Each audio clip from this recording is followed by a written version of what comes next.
son, that wealth and power, if you pray for them, are such things that they will not always be with you, and may bring harm to you in the life in the hereafter. Be it known to you, my son, that you are created for the next world, and not for this. You are born to die, and not to live forever. Your stay in this world is transient. You live in a place which is subject to decay and destruction. It is a place where you will have to be busy, getting ready for the next world. It is a road to the next world, on which you are standing. Death is following you. You cannot run away from it.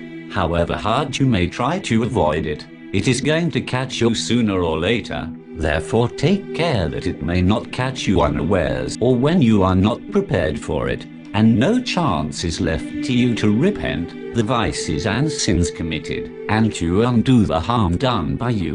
If death catches you unawares, then you are eternally damned. Therefore, my dear son, always keep three things in mind: death, your deeds, and the life in the hereafter.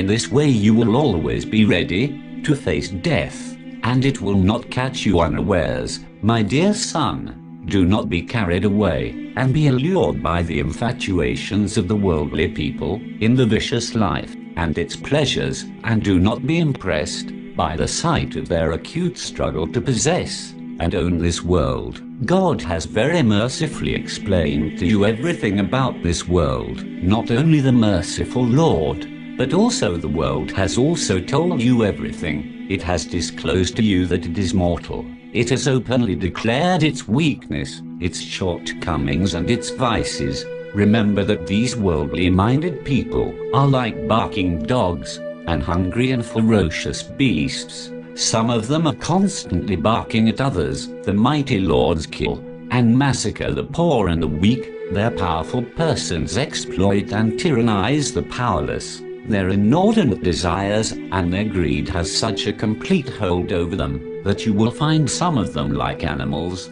tamed and tied with a rope around their feet and necks. They have lost the freedom of thought and cannot come out of the enslavement of their desires and habits, while there are others whom wealth and power have turned mad. They behave like unruly beasts, trampling, crushing and killing their fellow beings, and destroying things around them. The history of this world is merely a reward of such incidents, some big and some small.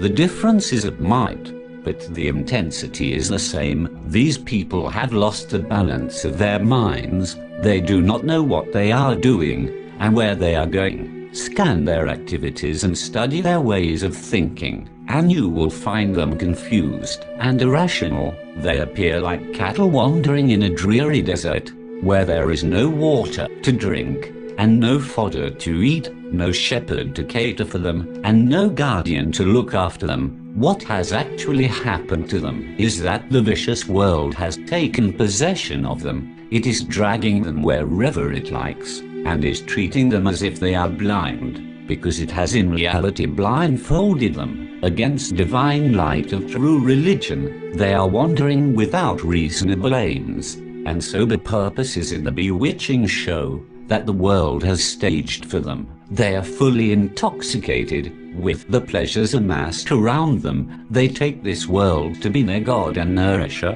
The world is amusing them, and they are amused with it, and have forgotten and forsaken everything else. But the nights of enjoyments and pleasures will not last long for anybody. The dawn of realities will break sooner or later. The caravan of life will surely reach its destination one day. One who has nights and days, acting as piebald horses for him, carrying him onward and onward towards his journey's end, must remember that though he may feel as if he is stopping at one place, yet actually he is moving on. He is proceeding to his destination. Every day is carrying him a step further in his journey towards death. Be it known to you, my son, that you cannot have every wish of yours granted. You cannot expect to escape death, and you are passing through your days of life as others before you have passed.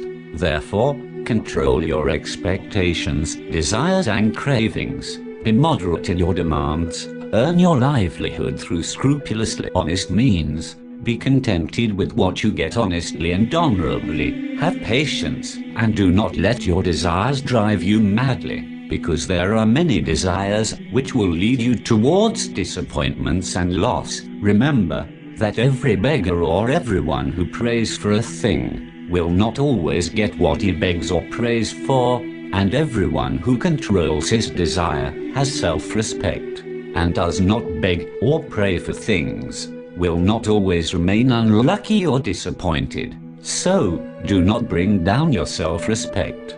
Do not be mean and submissive, and do not subjugate yourself through these vile and base traits, though they may appear to make it possible for you to secure your heart's desires, because nothing in this world can compensate for the loss of self-respect, nobility and honor. Take care, my son. Be warned that you do not make yourself a slave of anybody. God has created you a freeman. Do not sell away your freedom in return of anything. There is no actual gain and real value in benefits that you derive by selling your honor and self-respect, or by subjugating yourself to disgrace and insults, as there is no real good in wealth and power that you acquire by foul means. Beware, my son, that avarice and greed may not drive you towards destruction and damnation. If you can succeed in having nobody as your benefactor but God, then try your best to achieve this nobility, because he will grant you your share whether you try to taunt your donors, patrons and benefactors or not. Remember that the little which is given to you by God is going to be more useful and serviceable to you, and is more honorable and respectable than what is granted by man in abundance. And what can a man give you but part of that which God has granted him? The losses that you suffer on account of your silence can be easily compensated, but the losses which arise out of excessive and loose talk are difficult to requite. Do you not see that the best way of guarding water in a water bay is to close its mouth? To guard what you already possess is better than to beg from others. The bitterness of disappointment and poverty is in reality sweeter than the disgrace of begging. Returns of hard but respectable labor of a craft or profession, though small in quantity, are better than the wealth which you amass through sin and wickedness. Nobody can guard your cigarettes better than you. Often a man tries his best to acquire a thing which is most harmful to him. One who talks too much makes most mistakes. One who often reflects develops his foresight. By keeping company with good people, you will develop your character, and by avoiding the society of wicked persons, you will abstain from wickedness. Livelihood acquired by foul means is the worst form of livelihood. To oppress a weak and helpless person is the worst form of ferocity. If your kindness or indulgence is going to bring forth cruel results, then severity of strictness is the real kindness. Often medicating results in disease. Sometimes diseases prove to be health preservers. Often you obtain warnings and advice from people who are not fit to warn and advise you, and often you come across advisors who are not sincere. Do not rely on vain hopes, because vain hopes are assets of fools and idiots. Wisdom is the name of that trait of remembering experiences and making use of them. The best experience is the one which gives the best warning and advice.